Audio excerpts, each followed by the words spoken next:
ജീവിതത്തിൽ പലതും നേടാൻ ആഗ്രഹിക്കുന്നവരാണ് മനുഷ്യർ പൊതുവെ. തങ്ങൾക്കിഷ്ടമുള്ളതും ജീവിതത്തിൻ്റെ സന്തോഷത്തിന് ആവശ്യമുള്ളതും അവർ ഏത് വിധേനയും നേടിയെടുക്കുന്നു. അതിന് എന്ത് വില കൊടുക്കുവാനും മനുഷ്യൻ ഒരുക്കമാണ്. ചിലർ പണം സമ്പാദിക്കുന്നു, ചിലർ സ്ഥാനമാനങ്ങൾ നേടിയെടുക്കുന്നു, മറ്റു ചിലർ ട്രോഫികളും മറ്റും കരസ്ഥമാക്കുന്നു. നാം എന്ത് നേടുന്നു എന്നുള്ളത് വളരെ പ്രധാനപ്പെട്ട വിഷയമാണ്.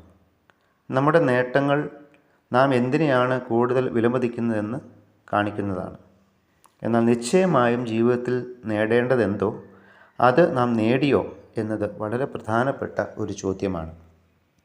ഈ ലോകത്തിലെ നേട്ടങ്ങളും ഭൗതിക സമ്പത്തും അല്ല ജീവിതത്തിൻ്റെ വിജയത്തിനും ജീവിതത്തിൻ്റെ സാഫല്യത്തിനും ആധാരം എന്നാണ് യേശു പഠിപ്പിച്ചത്. അത് വ്യക്തമാക്കുവാനായി ഒരു ഉപമയും അവൻ പറഞ്ഞു. ധനവാനായ ഒരു മനുഷ്യൻ, വിശാലമായ കൃഷിയിടങ്ങളുടെ ഉടമ, കൃഷിയിടത്തിൽ ജോലി ചെയ്യാൻ നിരവധി വേലക്കാർ, വലിയ വീടും കാർഷിക ഫലങ്ങൾ കൂട്ടിവയ്ക്കാൻ വിശാലമായ അറപ്പുരകളും. പതിവ് പോലെ കൃഷിയിൽ നിന്നും നല്ല വിളവ് ലഭിച്ചു. അതെല്ലാം അറപ്പുരയിൽ കൂട്ടിവെച്ച ശേഷം താൻ തന്നോട് തന്നെ പറഞ്ഞു, കുറേ നാളത്തേക്ക് സുഖമായി കഴിയാനുള്ളതെല്ലാം എനിക്കുണ്ട്. തിന്നുക, കുടിക്കുക, ആനന്ദിക്കുക. എൻ്റെ ഭാവിയും സുരക്ഷിതം. ഇന്ന് ലോകത്തിൽ അനേകരും ചിന്തിക്കുന്ന ഒരു ചിന്താശൈലിയാണിത്. ഈ ലോകജീവിതം സുഖകരവും സുരക്ഷിതവുമാക്കി കഴിഞ്ഞാൽ എല്ലാം ഓക്കെയായി, ഇനി മറ്റൊന്നും നേടാനില്ല എന്ന് അവർ ചിന്തിക്കുന്നു. എന്നാൽ ഈ ചിന്താഗതിയെ ഭോഷത്വം എന്നാണ് യേശുക്രിസ്തു വിശേഷിപ്പിക്കുന്നത്. അങ്ങനെയുള്ള വ്യക്തികളെ മൂഢ എന്നാണ് അവൻ വിളിക്കുന്നത്. കാരണം നാളത്തെ തങ്ങളുടെ അവസ്ഥയെക്കുറിച്ച് ഇന്ന് അവർ ചിന്തിക്കുന്നില്ല. ഞാൻ ഇവിടെ സമ്പാദിച്ച് കൂട്ടിയതെല്ലാം അനുഭവിക്കാൻ ഞാൻ നാളെ ഇവിടെ ഉണ്ടായിരിക്കുമോ എന്ന വസ്തുത പോലും അവർ ചിന്തിക്കുന്നില്ല. ജീവിതം ക്ഷണികമാണെന്നും മരണമെന്നൊരു യാഥാർത്ഥ്യമുണ്ടെന്നും അവർ മറന്നു കളയുന്നു. അതുകൊണ്ടാണ് ക്രിസ്തു ആ ധനവാനോട് ചോദിച്ചത്, ഹേ വിഡ്ഢി, ഇന്ന് രാത്രി നിൻ്റെ പ്രാണനെ ഞാൻ ചോദിക്കും. അപ്പോൾ പിന്നെ നീ കൂട്ടിവെച്ചതെല്ലാം എന്തു ചെയ്യും?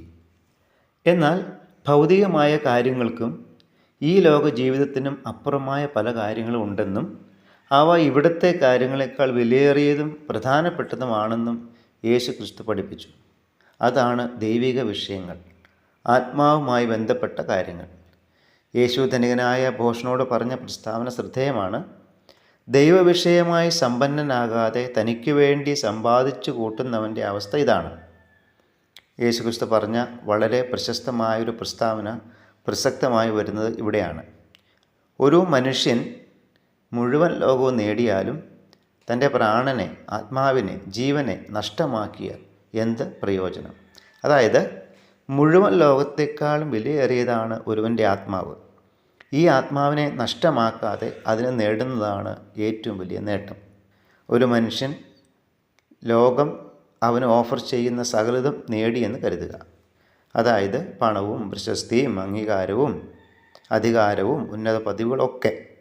എങ്കിലും തൻ്റെ ആത്മാവിനെ നേടാൻ കഴിയാതിരുന്നാൽ ആ മനുഷ്യൻ എന്നേക്കുമായി നഷ്ടപ്പെട്ടവനാണ്.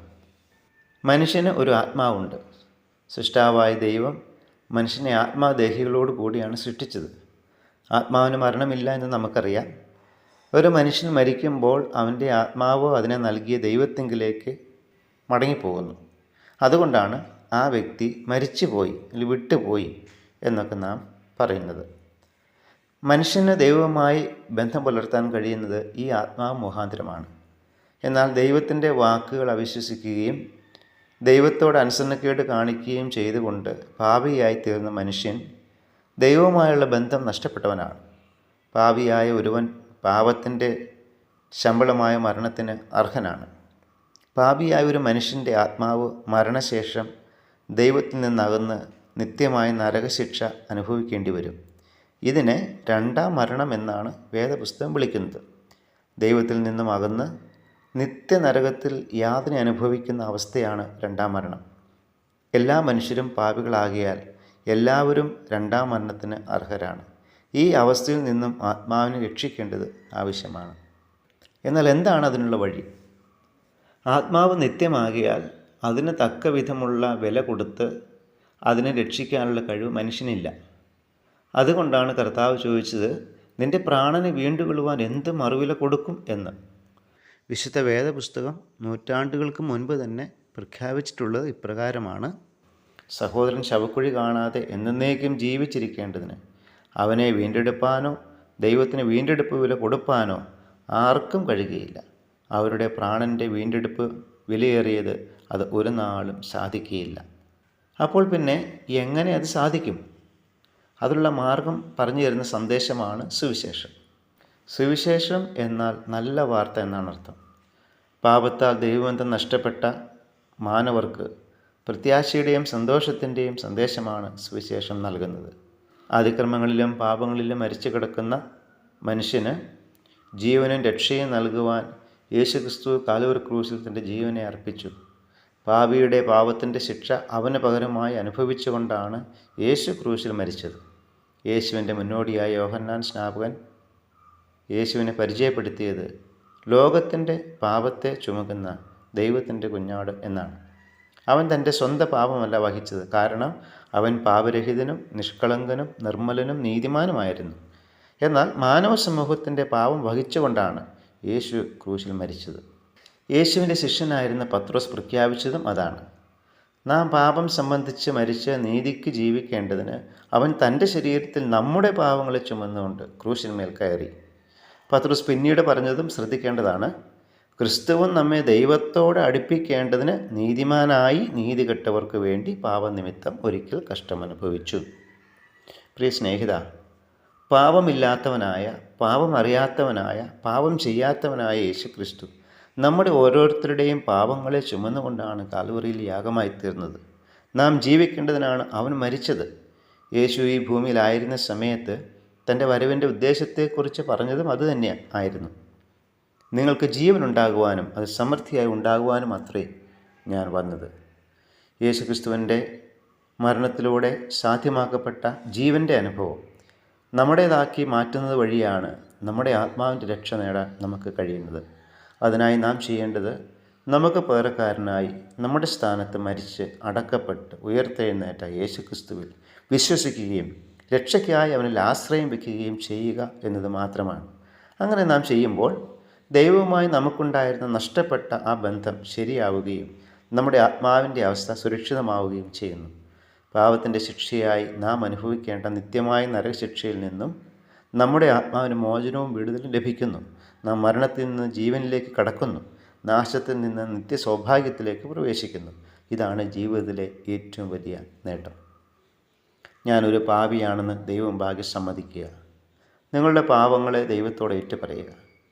ഞാൻ ചെയ്ത പാപത്തിൻ്റെ ശിക്ഷയാണ് യേശു അനുഭവിച്ചതെന്നും അവൻ്റെ മരണം എൻ്റെ മരണമാണ് എന്നും അംഗീകരിക്കുക. യേശുവിനെ രക്ഷകനും നിങ്ങളുടെ ജീവിതത്തിൻ്റെ യജമാനനും കർത്താവുമായും സ്വീകരിക്കുക. നിങ്ങൾ രക്ഷിക്കപ്പെടും, നിങ്ങളുടെ ജീവിതം അനുഗ്രഹിക്കപ്പെടും. യേശുക്രിസ്തുവിൻ്റെ ചെലവിൽ ഇത്ര വലിയ നേട്ടം വിശ്വാസം എന്ന ലളിതമായ മാർഗത്തിലൂടെ സൗജന്യമായി നമുക്ക് ലഭിക്കുന്നു. സൗജന്യം എന്ന് പറഞ്ഞതുകൊണ്ട് വിലയില്ലാത്തതെന്ന് അതിനർത്ഥമില്ല. സൂര്യപ്രകാശം വളരെ വിലയുള്ളതാണെങ്കിലും നമുക്ക് സൗജന്യമായി ലഭിക്കുന്നത് പോലെ യേശുക്രിസ്തു തൻ്റെ രക്തം കൊടുത്ത് സാധ്യമാക്കിയ രക്ഷയാണ് നമുക്ക് വിശ്വാസത്താൽ സൗജന്യമായി ലഭിക്കുന്നത്. ബൈബിൾ പ്രഖ്യാപിക്കുന്നു, കൃപയാലല്ലോ നിങ്ങൾ വിശ്വാസം മൂലം രക്ഷിക്കപ്പെട്ടിരിക്കുന്നത്. അതിനും നിങ്ങൾ കാരണമല്ല, ദൈവത്തിൻ്റെ ദാനമത്രയാകുന്നു. ആരും പ്രശംസിക്കാതിരിക്കാൻ പ്രവൃത്തികളും കാരണമല്ല. ഈ ആത്മരക്ഷ ജീവിതത്തിലെ ഈ ഏറ്റവും വലിയ നേട്ടം പ്രാപിക്കാൻ സ്നേഹവാനായ ദൈവം താങ്കളെ സഹായിക്കട്ടെ. ഇത് ശരിയെന്ന് ബോധ്യമായാൽ ഇന്ന് തന്നെ ഇത് സ്വീകരിക്കുക. ഇപ്പോഴാകുന്നു സുപ്രസാദകാലം, ഇപ്പോഴാകുന്നു രക്ഷാദിവസം എന്നാണ് വേദപുസ്തകം വ്യക്തമാക്കുന്നത്. നാളത്തേക്ക് മാറ്റിവെച്ച് ഭോഷനായ ധനികനെ പോലെ നിങ്ങളാകാതിരിക്കാൻ ശ്രദ്ധിക്കുക. ദൈവം നിങ്ങളെ അനുഗ്രഹിക്കട്ടെ.